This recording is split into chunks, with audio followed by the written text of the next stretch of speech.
Divide 344 by 5 in long division method. 5 times 6 is 30. On subtracting we get 4. So now we put down this 4 and it is 44. 5 times 8 is 40. On subtracting we get 4. So now we have no any other number to put it down. So we take here decimal, so that we put 0.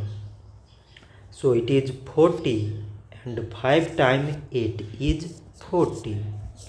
On subtracting we get 0.